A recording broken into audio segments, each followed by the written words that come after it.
September 17, 1952. Charlie Chaplin sailed to England for a film premiere. While he was at sea, the U.S. government revoked his re-entry permit. The greatest filmmaker in Hollywood history was banned from returning to America not for a crime, but for his politics, his personal life, and his refusal to conform. This is the story of how America destroyed its own genius. Chapter 1. The Immigrant. Who conquered HOLYWOD. Charlie Chaplin wasn't American. He was born in London in 1889 to poverty so extreme, it's difficult to imagine. His father was an alcoholic who abandoned the family. His mother went insane and was institutionalized. By age 7, Charlie was performing on stage to survive. By 9, he was essentially homeless. He arrived in America in 1913 with a vaudeville troupe. Within a year, he was making films. Within 2 years, he was a star. By 1920, at 31 years old, he was the most famous entertainer in the world and one of the richest men in Hollywood.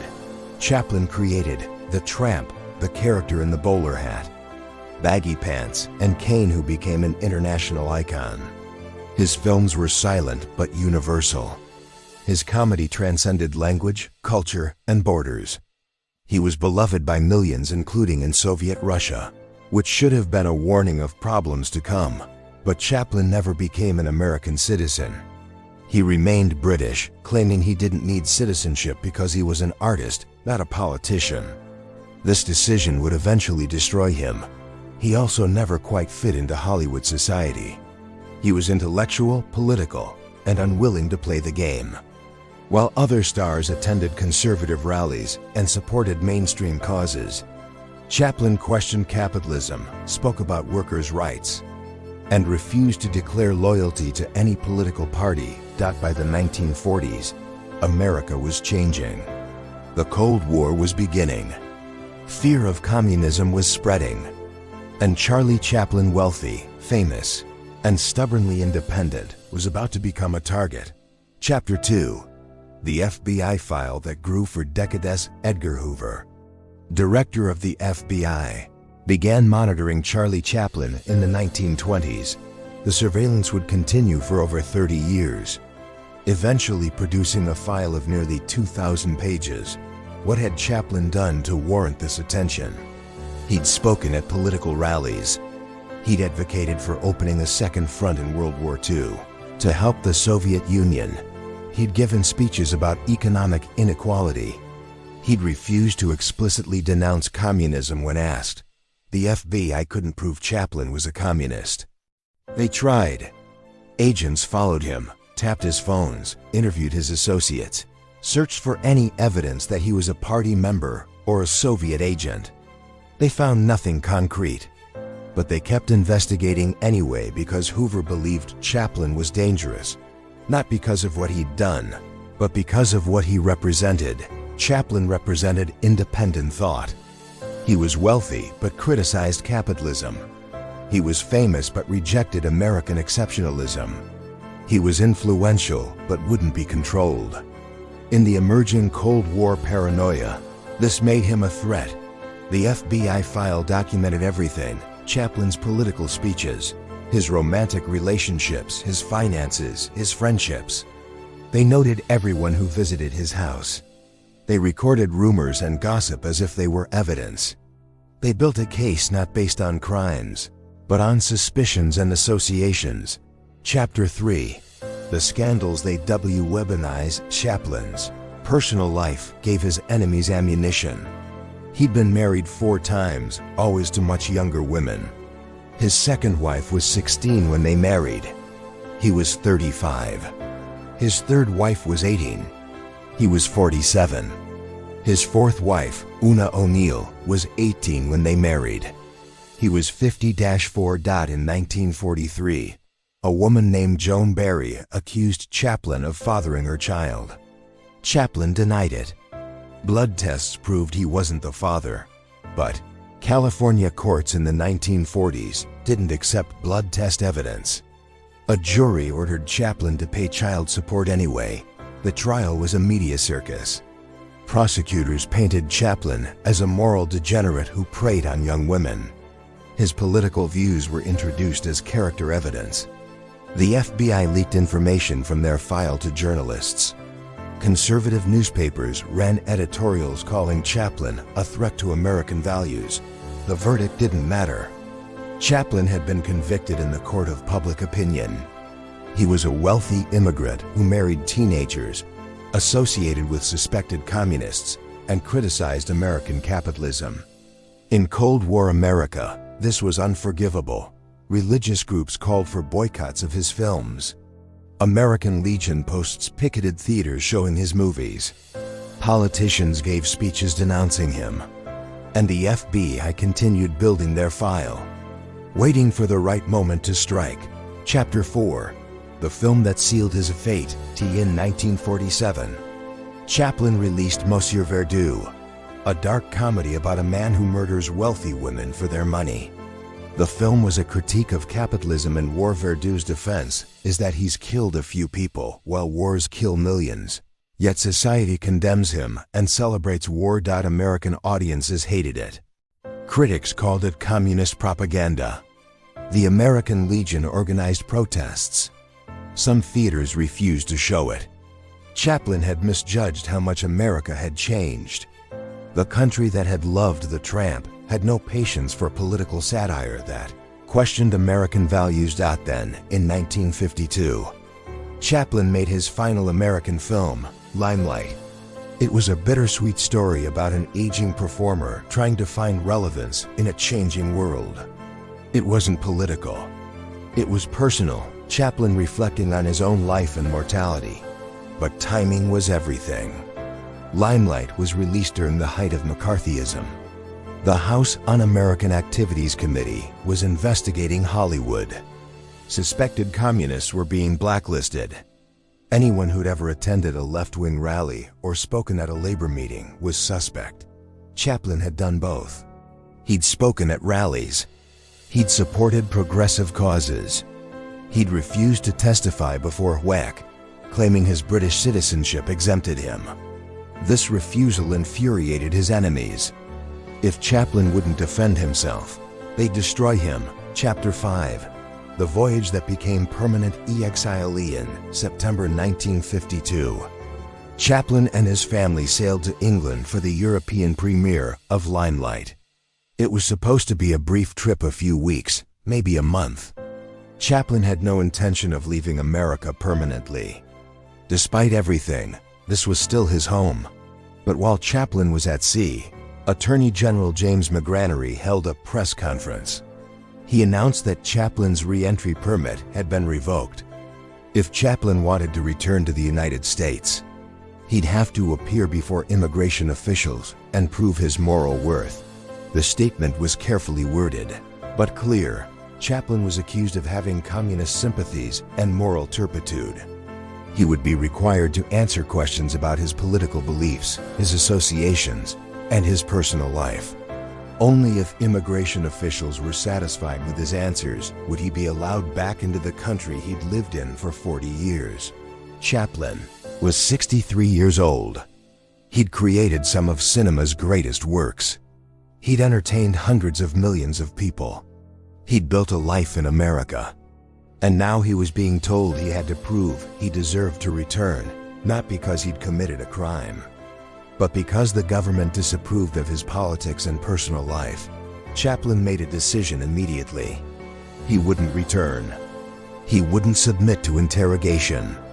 He wouldn't grovel before politicians who wanted to humiliate him. If America didn't want him, he'd live elsewhere. Chapter 6. The assets they tried to seize. Chaplin couldn't go back. But he still had assets in America, his home. His studios, his film negatives, his money. The government immediately moved to restrict access to everything. They froze bank accounts pending investigation.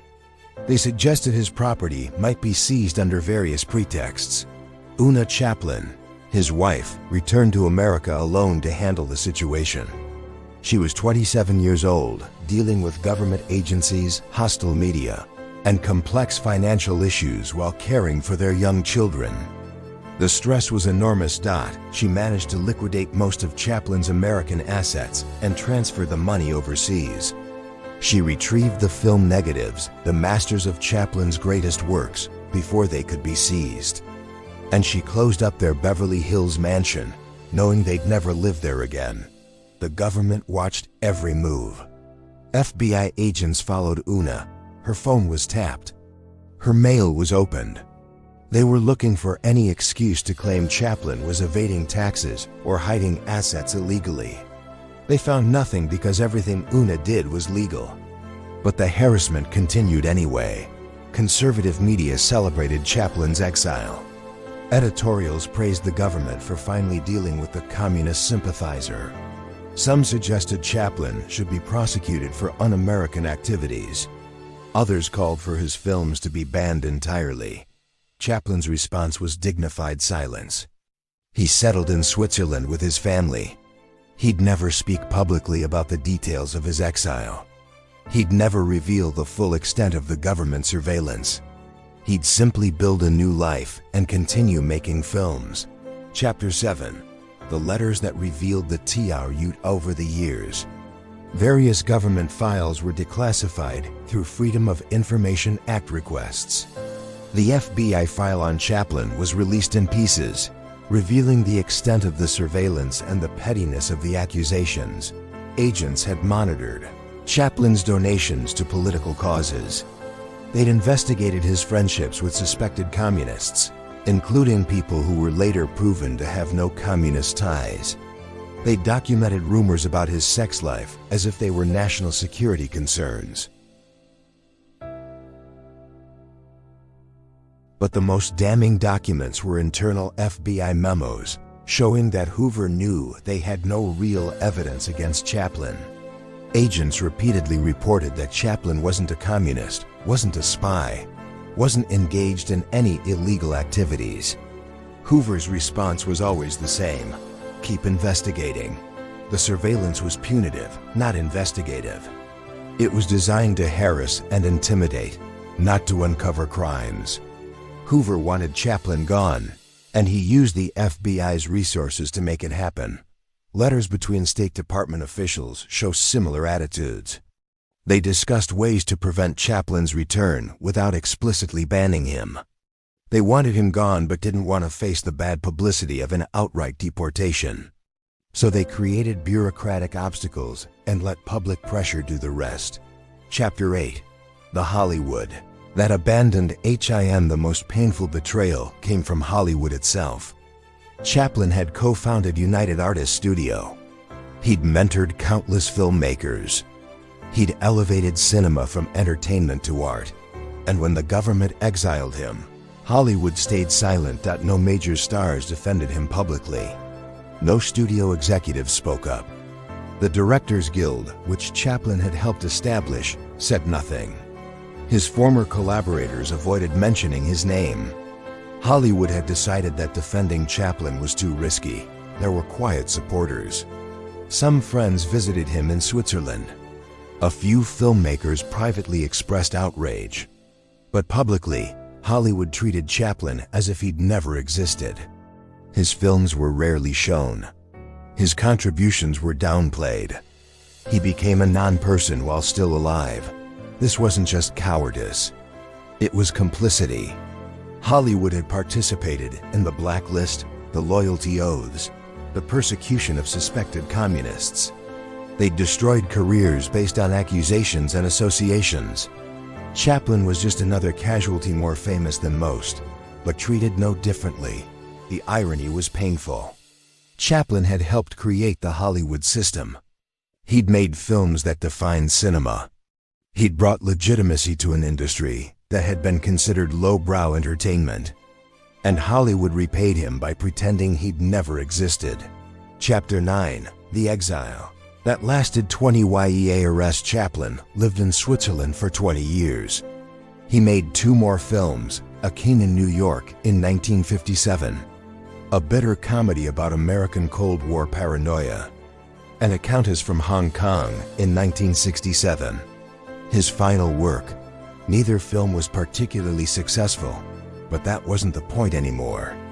Chaplin was working because it was what he did, not because he needed money or fame. He had both. What he'd lost was his home and his place in American culture. He watched from exile as America changed. The McCarthy era ended. The Cold War paranoia faded. By the 1960s, younger Americans who'd grown up watching his films didn't understand why he'd been exiled. It seemed absurd that political speeches and personal scandals had been treated as threats to national security. In 1972, the Academy of Motion Picture Arts and Sciences decided to give Chaplin an honorary Oscar. It was an implicit admission that his exile had been wrong. Chaplin was 82 years old. The question was, would he return to America to accept it? The government quietly indicated he'd be allowed back for the ceremony. No interrogations, no conditions, just a brief visit to accept an award. After 20 years, they were willing to let him return, not because they'd changed their minds, but because he was old and no longer a threat. Chapter 10, The Return That Proved Nothing Had. Chang Chaplin returned to America in April 1972 for the Oscar ceremony. He received a 12-minute standing ovation, the longest in Academy Award history. Hollywood stars who'd been silent during his exile now applauded. Critics who'd condemned him wrote glowing tributes. America pretended it had always loved Charlie Chaplin, but nothing fundamental had changed. No one apologized. The government never admitted the exile was unjust. The FBI file was never formally repudiated. Hollywood never acknowledged its complicity. Chaplin accepted the Oscar, gave a brief speech, and returned to Switzerland.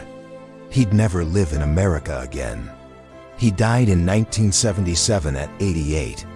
Having spent the last 25 years of his life in exile from the country he'd called home for 40 years, his exile was a warning about what happens when fear overwhelms freedom, when conformity becomes more important than creativity, when the government decides that independent thought is dangerous and uses its power to punish dissent. Charlie Chaplin was forced out of America not because he'd committed crimes, but because he refused to conform, because he questioned capitalism while being wealthy, because he spoke about peace while America prepared for war, because he was different, and America in the 1950s couldn't tolerate difference. Final cliffhanger.